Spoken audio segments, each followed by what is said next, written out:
Tonight, recovery efforts continue. 6 weeks later, we take you back to McCook Lake after devastating floodwaters destroyed homes, washed out roadways, and flooded cars.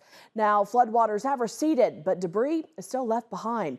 KTIV's Katie Koppel shows us a new look at the damage in McCook Lake from the lake itself. There's just no words to explain what's over there and the household contents. It just rips your heart out. On the shores of McCook Lake, homes that once overlooked the water now sit empty. Some no longer there at all. That hole there is the hole that the pontoon was upside down in. On the other side of the lake sits an island. It's home to more than 400 acres of woodland and grassland, wildlife, and now debris. There's pieces of homes, and you can tell whose home it is based on the color of the siding. And it's just heartbreaking. Every time I drive by and I see a new piece of debris, it's like that came from someone's home.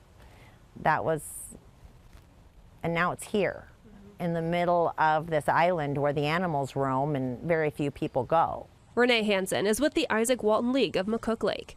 She manages the land and has gotten a first-hand look at what the floodwaters left behind. How did this not break? The island, once home to tall grasses and a sandy swim beach, now filled with single shoes, children's stuffed animals, everyday items that once had a place in someone's home, homes for some that are no longer standing. And going on the island and seeing all that debris, that's pieces of someone's life.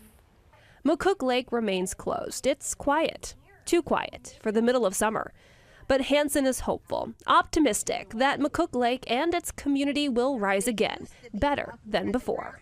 The future of our lake and the future of the homes will be determined. I just hope that everybody has a good outcome, and it's hard to really process everything that everybody has gone through. Emotional scars that may never heal.